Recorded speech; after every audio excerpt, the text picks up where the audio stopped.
صلی و نسلم علی رسولہ الکریم اما بعد گرامی قدر سامعین، شعبان کا مہینہ شروع ہو چکا ہے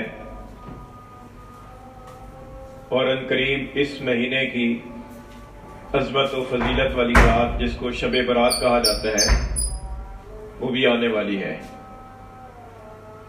تو شعبان کے مہینے اور شب برات کے حوالے سے چند باتیں عرض کرنی ہیں۔ شعبان کے مہینے کے بارے میں حضرت سیدہ عائشہ صدیقہ رضی اللہ تعالیٰ عنہ فرماتی ہیں کہ نفلی روزے رکھنے کے اعتبار سے سب سے زیادہ پسندیدہ مہینہ حضور نبی کریم صلی اللہ علیہ وسلم کا شعبان کا مہینہ تھا۔ اور دوسری روایت میں آتا ہے کہ حضرت عائشہ رضی اللہ تعالیٰ عنہ فرماتی ہیں کہ میں نے رسول اللہ صلی اللہ علیہ وسلم کو شعبان کے علاوہ کسی مہینے میں بکثرت روزے رکھتے ہوئے نہیں دیکھا، یعنی سب سے زیادہ آپ صلی اللہ علیہ وسلم کو نفلی روزوں کا جو اہتمام ہوتا تھا شعبان کے مہینے میں ہوتا تھا۔ اور بعض احادیث میں اس کی کچھ وجہ بھی ارشاد فرمائی گئی ہیں۔ چنانچہ حضرت اسامہ بن زید رضی اللہ تعالیٰ عنہ سے روایت ہے، فرماتے ہیں کہ میں نے رسول اللہ صلی اللہ علیہ وسلم کی خدمت میں عرض کیا کہ اللہ کے رسول، میں نے آپ کو شعبان کے علاوہ کسی مہینے میں بکثرت روزے رکھتے ہوئے نہیں دیکھا، جتنی کثرت کے ساتھ روزے آپ شعبان کے مہینے میں رکھتے ہیں۔ حضور اقدس صلی اللہ علیہ وسلم حضرت اسامہ بن زید رضی اللہ تعالیٰ عنہ کے سوال کو سمجھ گئے، اس کی وجہ پوچھنا چاہتے ہیں۔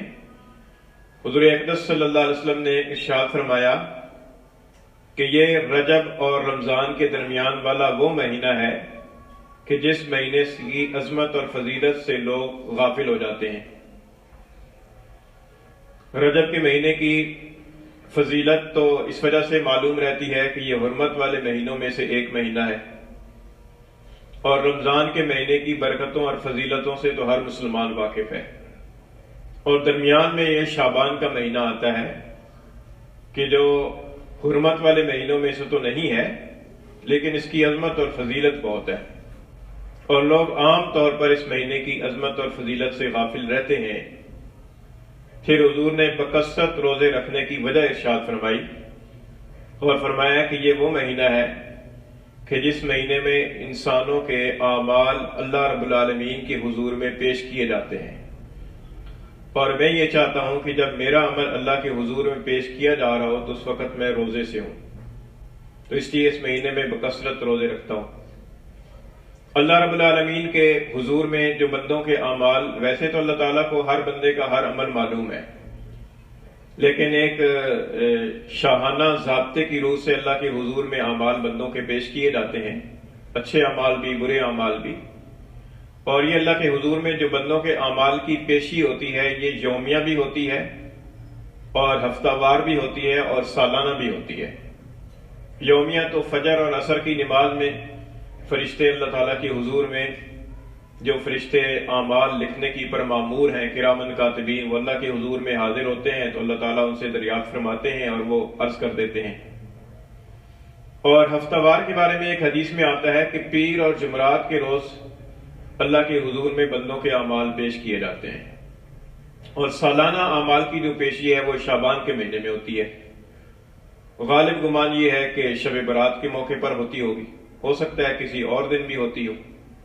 تو حضور اقدس صلی اللہ علیہ وسلم نے فرمایا کہ اس مہینے میں چونکہ اللہ کے حضور میں پورے سال کے اعمال پیش کیے جاتے ہیں، تو میں یہ چاہتا ہوں کہ جب میرے اعمال اللہ کے حضور میں پیش کیے جا رہے ہوں تو اس وقت میں روزے سے ہوں۔ اس حدیث میں تو یہ وجہ ارشاد فرمائی رفع اعمال کی۔ ایک دوسری حدیث میں آتا ہے، حضرت عائشہ رضی اللہ تعالیٰ عنہ سے روایت ہے، وہ فرماتی ہیں کہ میں نے حضور اقدس صلی اللہ علیہ وسلم سے عرض کیا کہ اللہ کے رسول، میں یہ محسوس کرتی ہوں کہ آپ کو شعبان کے مہینے میں نفلی روزے رکھنا بہت زیادہ پسند ہے۔ تو حضور اقدس صلی اللہ علیہ وسلم نے فرمایا کہ وجہ یہ ہے کہ یہ شعبان کا وہ مہینہ ہے کہ جس مہینے میں آئندہ سال میں جتنے لوگوں نے فوت ہونا ہوتا ہے ان سارے فوت ہونے والے لوگوں کے ناموں کی فہرست وہ فرشتوں کے حوالے کی جاتی ہے.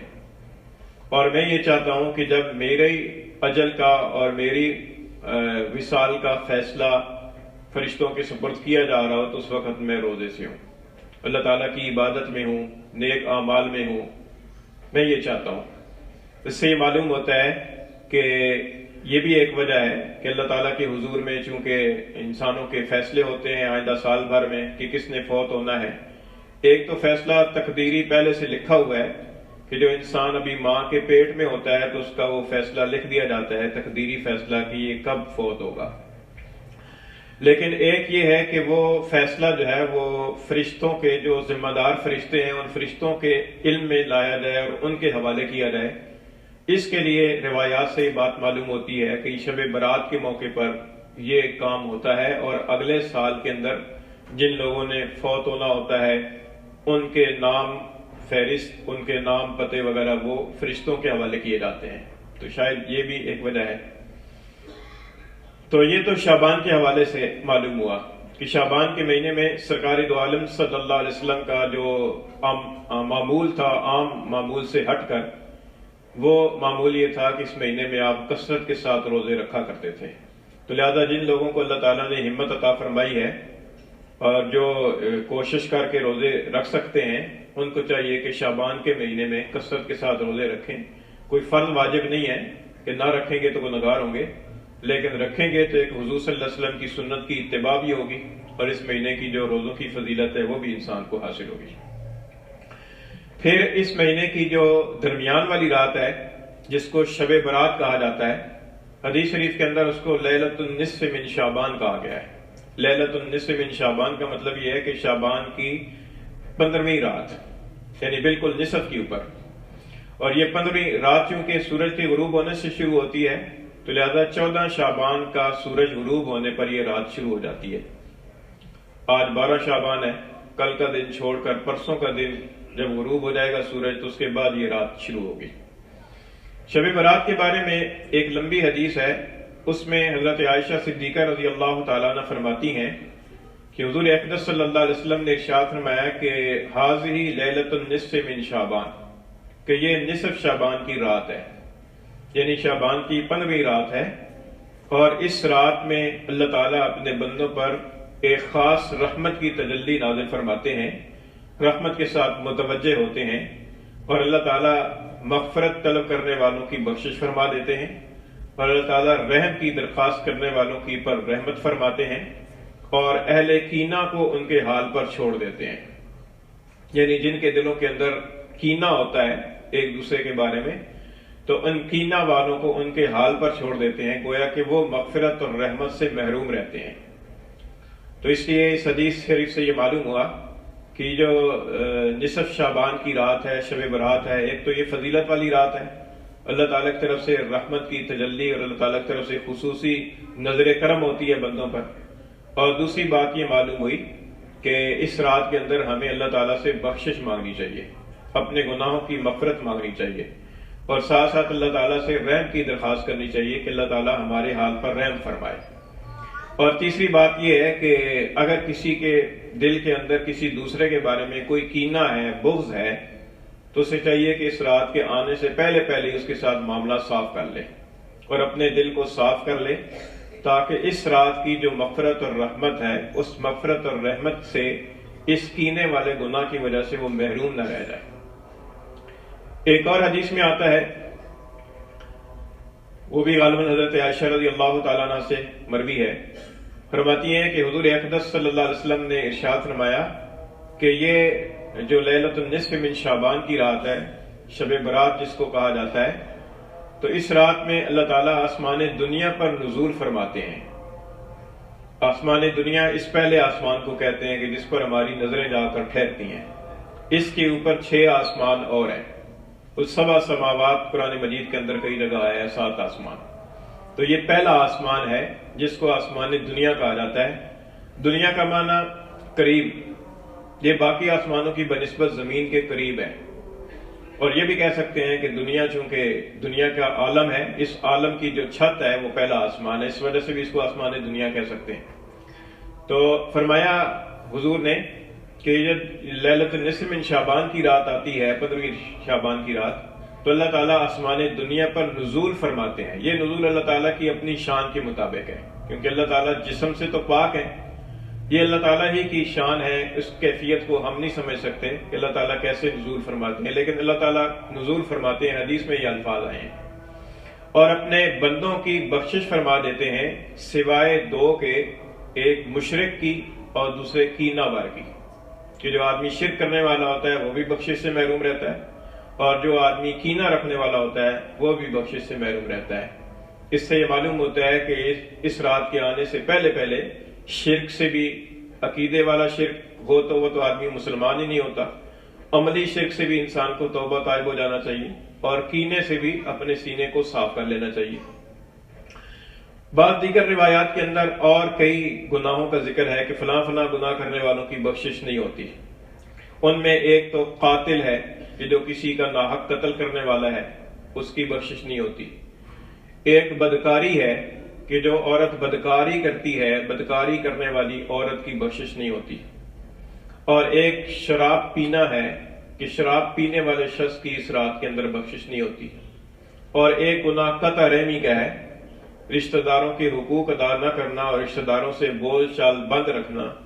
یہ گناہ ایسا ہے کہ اس گناہ کے کرنے والے کی بھی بخشش نہیں ہوتی. اور ایک گناہ والدین کی نافرمانی ہے کہ جو والدین کا نافرمان ہو اس کی بھی اس رات کے اندر بخشش نہیں ہوتی. اور ایک گناہ اپنی شلوار اور پائجامے کو ٹخنوں سے نیچے لٹکانا ہے، ایسا کرنے والے کی بھی روایات میں آتا ہے کہ اس رات کے اندر بخشش نہیں ہوتی. تو اس رات کے آنے سے پہلے پہلے ان گناہوں کو ہمیں چھوڑ دینا چاہیے، اور ان گناہوں سے ہمیں توبہ استغفار کر لینی چاہیے، تاکہ اس رات کی جو مغفرت اور رحمت ہے اور اللہ تعالیٰ کی خصوصی نظر کرم ہے اس سے ہم محروم نہ رہ جائیں. پھر اس رات کے اندر کرنا کیا ہے؟ اس رات کے اندر عبادت کا کوئی خاص طریقہ قرآن و حدیث میں مقرر کر کے بتایا نہیں گیا کہ اس طریقے سے پڑھنی ہے نماز یا اس طریقے سے نوافل پڑھنے ہیں، بلکہ عام جس طریقے سے نوافل پڑھے جاتے ہیں اسی طریقے سے نوافل پڑھے جا سکتے ہیں اور پڑھنے چاہیے. اور یہ ضروری نہیں ہے کہ نوافل ہی پڑھے جائیں. سب سے زیادہ جس بات کا اہتمام کرنا چاہیے وہ دو چیزیں ہیں. ایک ہے فرائض کا اہتمام، کہ اللہ تعالیٰ کے جو فرائض ہیں ان کا اہتمام کرنا. فرائض کے اندر نمازیں بھی آ جاتی ہیں، اور اللہ تعالیٰ کے طرف سے جو دیگر فرائض ہیں، مثلا وعدے کا پورا کرنا، سچ بولنا، امانت و دیانت کا لحاظ رکھنا، اور اسی طریقے سے بندوں کے جو حقوق ہمارے ذمے ضروری ہیں اور جو ہم نے ادا کرنے ہیں وہ بھی فرائض کے اندر آ جاتے ہیں. فرائض کی ادائیگی ایک تو اس بات کا اہتمام ہونا چاہیے، اور دوسرا یہ ہے کہ گناہوں سے بچنے کا اہتمام ہونا چاہیے. کیونکہ ہمارے ذہن میں عبادت کا جو تصور ہے نا وہ کچھ خاص قسم کی اعمال ہیں. ہمارا جب عبادت کا لفظ بولا جاتا ہے تو وہی تصور آتا ہے کہ نماز پڑھنی پڑے گی، نفل پڑھنے پڑیں گے. حالانکہ حدیث شریف کے اندر جو عبادت کا تصور بتایا گیا ہے وہ کرنے کا نہیں، وہ چھوڑنے کا بتایا گیا ہے. حضور نے ارشاد فرمایا کہ اتق المحارم، حرام کاموں سے بچ کے رہو، تکن عبد الناس، تم سب سے زیادہ عبادت گزار بن جاؤ گے.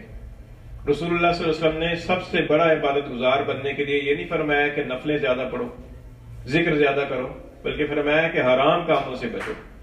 آج ہماری صورتحال یہ ہے کہ ہم حرام کام جن کے عادی ہیں ان کو تو اسی طریقے سے جاری رکھے رہتے ہیں، دن ہو یا رات ہو ان کو تو چھوڑنے کے لیے تیار نہیں ہوتے. اور ویسے جو ہے نا فضیلت والی راتوں کے اندر 2-4 نفلیں پڑھ کے، کوئی ذکر کر کے، کوئی تسبیح پڑھ کے ہم سمجھتے ہیں کہ ہم نے عبادت کر لی. حالانکہ جو زیادہ اہم چیز ہے وہ اہم چیز یہ ہے کہ فرائض کی پر نظر رکھی جائے کہ ہمارے ذمہ فرائض کیا کیا ہیں، اور دوسرے یہ ہے کہ حرام کاموں سے اور گناہ کے کاموں سے بچنے کا اہتمام کیا جائے. تو یہ بنیادی چیزیں ہیں. اس کے ساتھ پھر اس رات کے اندر نفل بھی پڑھے جائیں، قرآن مجید کی تلاوت بھی کی جائے، ذکر بھی کیا جائے، اللہ تعالیٰ سے دعائیں بھی مانگی جائیں، اپنے گناہوں سے توبہ استغفار بھی کیا جائے، اور ایک نئی زندگی کی شروعات کرنے کے لیے اللہ تعالیٰ سے عہد بھی کیا جائے. اور انسان کو اپنے اعمال پر بھی نظر رکھنی چاہیے، اور انسان کو اپنی زندگی کا رخ اور سمت بھی سیدھی کرنی چاہیے. عین ممکن ہے کہ اس رات کے اندر ہماری موت کا فیصلہ فرشتوں کے حوالے کر دیا جائے، کیا معلوم ہے؟ یہ تو کسی کو معلوم نہیں ہے، تو فوت ہو جانے کے بعد ہی انسان کو پتہ چلتا ہے اور دوسروں کو بھی پتہ چلتا ہے۔ تو اس لیے اس رات کے اندر کم از کم یہ ہے کہ اپنی آئندہ والی جو زندگی ہے اس زندگی کا رخ سیدھا کر لینا چاہیے، اور اس کے لیے انسان کو اپنے گزشتہ گناہوں کو چھوڑ کر اور گزشتہ جو کوتاہیاں ہوئی ہیں ان کوتاہیوں کی تلافی کر کے اپنا رخ سیدھا کرنا چاہیے۔ پھر اس کے ساتھ ساتھ اس رات کے اندر جو فضیلت والی راتیں ہوتی ہیں تو ان راتوں پر شیطان کا کوشش ہوتی ہے کہ وہ اعمال سے ہٹا کر نہ بدعات پر لگا دے۔ تو بہت ساری بدعات بھی اس رات کے حوالے سے کی جاتی ہیں، ان بدعات کی شریعت میں کوئی اصل نہیں ہوتی۔ مثال کے طور پر اس رات میں اچھے اچھے کھانے پکانا اور مٹھائیاں بکثرت خرید و فروخت کرنا، مٹھائیوں کے سٹال لگا لینا، یہ سمجھنا کہ بس یہ رات ایسی ہے کہ اس رات میں کھانا پینا ہے، یہ تو کوئی شریعت کا طرف سے ثابت نہیں ہے نا، یہ تو ہم نے اپنے ویسے ہی اپنے پیٹ پوجا کے لیے بنا رکھا ہے۔ اور اسی طریقے سے آتش بازی کرنا اور اس کے علاوہ پٹاخے بجانا اور اس قسم کی چیزیں حرکتیں کرنا، اور پھر آج کل یہ ہے کہ بسنت کی جو وبا ہے اور بیماری ہے یہ پھیلی ہوئی ہے، اس کے اندر لگے رہنا۔ تو یہ شیطان کی کوشش ہوتی ہے کہ فضائل والی جو مواقع ہیں ان مواقع کے اندر اعمال سے ہٹا کر دوسرے کاموں پر لگا دیا جائے، اور اس کے نتیجے کے اندر یہ جو فضیلت والی چیزیں ہیں ان سے لوگ محروم رہ جائیں۔